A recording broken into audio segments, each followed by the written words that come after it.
Welcome back everyone. Today we are going to start chapter 18, pollution of air and water. So Paheli and Bujo were very excited to know that the Taj Mahal in Agra is one of the seven wonders of the world. But they were disappointed to hear that the beauty of this monument in white marble is been threatened by air pollution in the area surrounding the Taj. So they were eager to know if something can be done to control the air and water pollution. So everyone should be concerned about this. So we are all aware that our environment is not what it used to be. Our elders talk about the clean water and fresh air that was available in their times. Now the media regularly reports on the failing quality of environment. We ourselves feel the impact of the falling quality of air and water in our lives. The number of people suffering from diseases of the respiratory system, for example, is steadily rising. We shudder to imagine a time when clean air and water may no longer be available. You have learned about the importance of air and water in your previous classes. In this chapter, we will study about the harmful changes taking place in our surroundings and their effects on our lives. So 18.1 is air pollution. We can survive for some time without food, but we cannot survive even for a few minutes without air. This simple fact tells us how important clean air is to us. So we already know that air consists of mixture of gases. By volume, about 78% of this mixture is nitrogen, 21% is oxygen, carbon dioxide, argon, methane, ozone and water vapor are also present in very small quantities. So activity 18.1, you may have covered your nose while passing a brick clean emitting smoke or started coughing while walking on a busy road, as you can see in 18.1 figure. On the basis of your experience, compare the quality of air at the places given below: a park and a busy road, a residential area and an industrial area, a busy traffic intersection at different times of the day, example early morning, afternoon and evening, a village and a town. So you can see a congested road in a city in the figure. So one of your observation in the above activity could be the difference in the amount of smoke in the atmosphere. Do you know where the smoke could have come from? In addition of such substances to the atmosphere modifies it. When air is contaminated by unwanted substances which have an harmful effect on both the living and non-living, so it is referred to as air pollution. So how does air get polluted? So the substance which contaminate the air are called air pollutants. Sometimes such substances may come from natural sources like smoke and dust arising from forest fire or volcanic eruptions. Pollutants are also added to the atmosphere by certain human activities. The sources of air pollutants are factories, power plants, automobiles, exhaust and burning firewood and dung cake.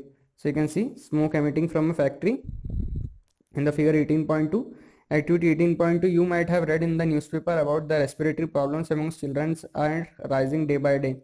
Conduct a survey of households in your neighborhood and among friends to find out how many children are suffering from respiratory problems. Many respiratory problems are caused by air pollution. Let us now try to find out the substances or pollutants which are present in the polluted air. So have you noticed how rapidly the number of vehicles is increasing in our cities? Vehicles produce high level of pollutants like carbon monoxide, carbon dioxide, nitrogen oxide and smoke. Figure 18.3 shows air pollution due to automobiles. So you can see the air pollution done by the truck. So carbon monoxide is produced from incomplete burning of fuels such as petrol and diesel. It is a poisonous gas. It reduces the oxygen carrying capacity of the blood. So do you know if the vehicles registered in Delhi are lined up one after the other, the total length would be nearly equal to the combined length of the two longest river in the world, Nile and the Amazon. So Bujo remembers seeing a thick fog layer in the atmosphere, especially during winters. This is smog, which is made up of smoke and fog. Smoke may contain oxides of nitrogen which combine with other air pollutants, and fog is a form of smoke. So the smog causes breathing difficulties such as asthma, cough and wheezing in children. So many industries are also responsible for causing air pollution. Petroleum refineries are major problem source of gaseous pollutant like sulfur dioxide and nitrogen dioxide. Sulfur dioxide is produced by combustion of fuel like uh, coal in power plants. It causes respiratory problems including permanent lung damage. You have already studied about the burning of fossil fuel in chapter 5. So other kind of pollutants are chlorofluorocarbons, which is CFC, which are used in refrigerators, air conditioner and aerosol sprays. CFC damages the ozone layer in the atmosphere. So recall that the ozone layer protects us from harmful ultraviolet rays that comes from the sun. Have you heard of the ozone hole? try to find about it. Thankfully, less harmful chemicals are now being used in place of CFCs. So in addition to the above mentioned gases, automobiles which burn petrol and diesel are produce tiny particles which remains suspended in air for long periods. So you can see in figure 18.3, they reduce visibility, which when inhaled they causes diseases. Such particles are also produced during industrial processes like steel making and mining. Power plants give out tiny ash particles which also pollute the atmosphere. So you can see in activity 18.3, prepare the table using the pollutants mentioned above. You may even add more data to the following table: air pollutants, source and effects. So case study of Taj Mahal is given here. Over the past 2 decades, India's most famous tourist attraction, Taj Mahal, is located in Agra, has become a matter of concern. Experts have warned that pollutants in air is discoloring its white marble. So it is not only living organisms that get affected by polluted air, but also non-living things like buildings, monuments, and statues are also get affected. So the industries located in and around Agra, like rubber processing, automobile chemicals, and especially the Mathura oil refinery, has been responsible for producing pollutant like sulfur dioxide and nitrogen dioxide. These gases react with the water vapor present in the atmosphere to form sulfuric acid and nitric acid. So the acid drops down with rain, making the rain acidic. This is called the acid rain. Acid rain corrodes the marble of the monument. The phenomena is are also called marble cancer. So suspended particulate matter such as the soot particles emitted by Mathura oil refinery has contributed towards the yellowing of the marble. The Supreme Court has taken several steps to save the Taj. So you can see the Taj Mahal. It has ordered industries to switch to a cleaner fuel like CNG, compressed natural gas, and LPG, liquefied petroleum gas. Moreover, the automobile should switch over to unleaded petrol in the Taj zone. So you can see here. Discuss with your elders and see what they have to say about the conditions of the Taj 20 to 30 years ago. Try to procure a picture of Taj Mahal from your scrapbook. So Bojo says, I am reminded of the chapter on crops. I wonder whether acid rain affects the soil and plants also. So 18.4, greenhouse effect. You know that the sun rays warm the earth's surface. A part of the radiation that falls on the earth is absorbed by the and parts is reflected back into the space. Part is of reflected radiation is trapped by the atmosphere. The trapped radiation further warms the earth. If you have seen a greenhouse in a nursery or elsewhere, recall that the sun heat is allowed to get in but is not allowed to go out. The trapped heat warms the greenhouse. The trapping of radiation by the earth's atmosphere is similar to that, is why it is called greenhouse effect. Without this process, life would not have been possible on the earth, but now it threatens life. Excess of CO2 in the air is one of the gases responsible for this effect. You know that CO2 is one of the component of air. So Paheli says, but how does CO2 content rise in the atmosphere and becomes excessive?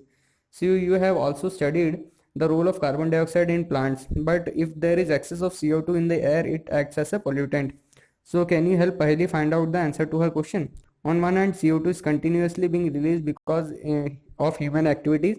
On the other hand, area under forest is decreasing. Plant utilize CO2 from the atmosphere for photosynthesis, thereby decreasing the amount of CO2 in the air. Deforestation led to an increase of the amount of CO2 in the air because the number of trees which consume CO2 is reduced. Human activities thus contribute to the accumulation of CO2 in the atmosphere. CO2 traps heat and does not allow it to escape into space. As a result, the average temperature of Earth's atmosphere is gradually increasing. This is called global warming. So it is a very extreme concern for all of us. Other gases like methane contribute. Other gases like methane, nitrous oxide, and water vapors also contribute towards the effect like this effect. So like CO2, they are also called greenhouse gases. Global warming has become a major concern for governments worldwide. Many countries have reached an agreement to reduce the emission of greenhouse gases. The Kyoto Protocol is one such agreement. So Bojo is surprised to hear that an increase of Earth's temperature by even as little as 0.5 degrees centigrade Celsius can have serious effect. Paheli tells him that she has read in the newspaper recently that the Gangotri glacier in the Himalayas has started melting because of global warming. So global warming is a serious threat. So global warming can cause sea levels to rise dramatically. In many places, coastal areas have already been flooded. Global warming could result in wide-ranging effect of rainfall pattern, agriculture, forest, plants, and animals. Majority of people living in a region which are threatened by global warming are in Asia. A recent climatic change report gave us only a limited time to keep the greenhouse gases in the present level. Otherwise, the temperature may rise by more than 2 degrees Celsius by the end of the century, a level considered dangerous. So you can see.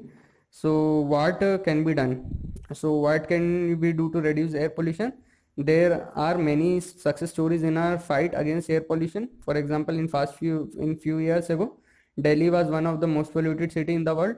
It was being choked by fumes released from running on Delhi diesel and petrol. A decision was taken to switch to fuels like CNG. So you can see picture of public transport bus powered by CNG, eco-friendly gas. So a decision was taken to switch to fuels like CNG and unleaded petrol. These measures have resulted in cleaner air for the city. You might know of some of other example from your area regarding reduction of air pollution.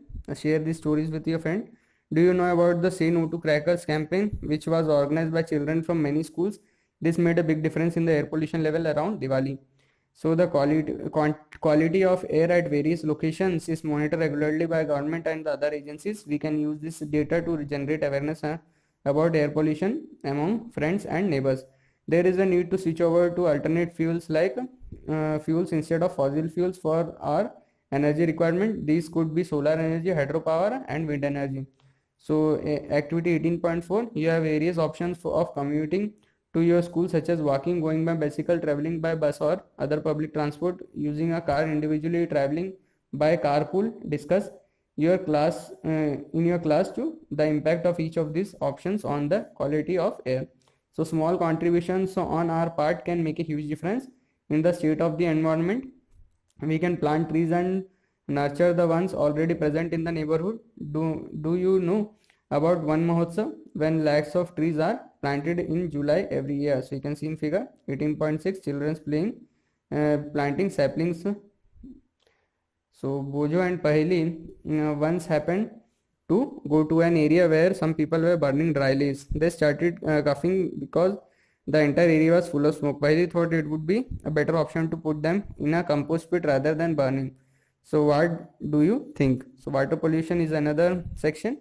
In class 7th, you learned about the water is precious issue. Think of a list of various activities in which we need water. We saw that water is becoming scarce due to the increase in population increase in population. You have also studied how water become dirty after we use it for washing clothes, bathing, etc. This means that we are adding some materials to the water which spoil its quality and changes its smell and color. So whenever harmful substances such as sewage, toxic chemicals, lead, etc. get mixed with water, the water becomes polluted. The substance that pollute water is called water pollutant. So activity 18.5, try to collect sample of water from a tap, pond, river, well and lake. For each of the seven in the separate glass container, compare these with smell, acidity and color. Complete the following table. So you can see smell, activity and color and the type of water. So 18.7 is a case study. So you can see the course of Ganga river. You can see it is coming from the north and going back to the Bay of Bengal. So you can see case study. Ganga is one of the most famous rivers in India. It sustains most of the northern, central and eastern Indian population. Millions of people depends on it for their daily needs and livelihood. However, recently a study by the Worldwide Fund for Nature WWF found that Ganga is one of the 10 most endangered river in the world. The pollution level has been rising for many years. We have reached this stage because the towns and cities through which the river flows throw large quantities of garbage, untreated sewage, dead bodies and many other harmful things directly into the river. In fact, the river is dead at many places where the pollution level are so high that aquatic life cannot survive. So the ambitious plan to save the river called the Ganga Action Plan was launched in 1985. It aimed to reduce the pollution level in the river. However, the increasing population and industrialization have already damaged the mighty river beyond repair. Now the government of India has launched a new mission and initiative known as the National Mission for Clean Ganga. So NMCG in 2016. Let us take a specific example To understand the situation, the Ganga at Kanpur in Uttar Pradesh has one of the most polluted stretch of the river. So you can see in 18.8 polluted stretch of river Ganga. So Kanpur is one of the most polluted populated town in UP. They people can be seen bathing, washing clothes, and defecating in the river. They also throw garbage, flowers, idols of gods, goddesses, and non-biodegradable polythene bags into the river. At Kanpur, the amount of water is comparatively small, and the flow of river is very slow. In addition, Kanpur has more than 5,000 industries. These include fertilizer, detergent, leather, and paint industries. These industrial units discharge toxic chemical waste into the river. Based on the above information, think of the answers to the following. What are the factors responsible for pollution of the river? What steps can be taken to restore the river Ganga to its past glory? How would the disposal of garbage, etc., affect the living organisms in the river? So you can see industrial waste discharge into the river in 18.9 figure. Many industrial discharge harmful chemical into river and stream, causing the pollution of water. So you can see in figure 18.9, example are oil refineries, paper factories, textile and sugar mills, and chemical factories. These industries cause chemical contamination of water. The chemicals released include arsenic, lead, and fluorides, which led to toxicity in plant and animals. There are regulations and to prevent this. Industries are supposed to treat the waste produced before discharging it into water, but quite often the rules are not followed. The soil is also affected by impure water, causing changes in acidity, growth of worms, etc. So we have learned in chapter 1 that importance of pesticide and weedicide for the protection of crop. However, all these chemicals dissolve in water and are washed into water bodies from the fields. They also seep into the ground and to pollute groundwater. So have you seen ponds which look green from a distance because they have a lot of algae growing in them? This is caused by excessive quantity of chemicals which get washed from the field. These act as a nutrient for algae to flourish. Once these algae die, they serve as food for decomposers like bacteria. A lot of oxygen in the water gets used up. This result in decrease in the oxygen level, which may kill aquatic organisms. So recall activity 18.6. You have investigated the sewage disposal system of your locality in class 7. Do you remember how the sewage was collected from the home and where it was went thereafter? So sometimes untreated sewage is thrown directly into river. It contains food waste, detergents, microorganisms, etc. Can groundwater get polluted by sewage? How? Water contaminated with sewage may contain bacteria, virus, fungi, and parasites which cause diseases like cholera, typhoid, and jaundice. The bacteria present in the feces of mammals are indicators of quality of water. If water has these bacteria, it means that it has been contaminated by fecal matter. If such water is used by us, it can cause various infections. So is a do you know section. Hot water can also be pollutant. This is usually water from power plants and industries. It is released into the river. It raises the temperature of the water bodies, adversely affecting the animals and plants living in it. So what is potable water and how it is water purified? So activity 18.7. Let us construct a water filter with a simple everyday material. Take a plastic bottle and cut it into two halves at the center. Use the upper half as a funnel by putting it upside down in the lower half. Make layers in it with paper, napkin, or with fine cloth, followed by cotton, sand, and the gravel. Now pour dirty water through it, the filter, and observe the filtered water. So discuss the following question amongst yourself and with your teacher. Why do you need to filter water before drinking? Where do you get your drinking water from? What will happen if we drink polluted water? So Bojo is very upset. He tells Paheli that he drank water which looked clear and was without any smell, but he still feels sick. Paheli explained that water which looked clean may still have disease-carrying microorganisms and dissolved impurities. So it is essential to purify water before drinking, for example by boiling. Water which is suitable for drinking is called potable water. You have seen various physical and chemical processes in the sewage treatment plant help to clean water before discharging it to water bodies. Similarly, municipal bodies treat the water before supplying it to our house. So you can see here, do you know 25% of world population is without safe drinking water? So let us see how water can be made safe for drinking. You have already seen how water is filtered. This is a physical method of removing impurities. A popular household filter is a candle type filter. So you must have seen that many households use boiling as a method for obtaining safe water. Boiling kills the germs present in the water. Chlorination is a commonly used chemical method for purifying water. It is done by adding chlorine tablets or bleaching powder to the water. We must be cautious. We should not use more chlorine tablet than specified. So 18.9, what can be done? Activity 18.8, investigate the level of awareness about water pollution in your area. Collect data on the sources of drinking water and the methods of sewage disposal. What are the common waterborne diseases in your community? You can consult your local doctor, health worker for this. Which are the governmental and non-governmental organizations working in this area or field? What are the measures being taken by them in generating awareness? Laws for industrial units should be strictly implemented so that polluted water is not disposed of directly into rivers and lakes. Water treatment plants should be installed in all industrial areas. So 18.10 show that at our individual level we should consciously save water and we not waste it. Reduce, reuse and recycle should be our mantra. Think of your daily routine. How can you save water? We can think of creative ideas like reusing water and used for washing and for our other household tasks. For example, so used water used for washing vegetables may be used to water plant in the garden. So you can see a water treatment plant in the figure 18.10. Pollution is no longer a distinct phenomena. It is affecting the quality of our daily life. Unless we all realize our responsibility and start using environment friendly processes, the very survival of our planet is in danger. So do you know, while brushing your teeth, leave the tap running may waste several liters of water. A tap that drips once every second wastes a few thousand liters of water every year. Think about it. So here the chapter is finished.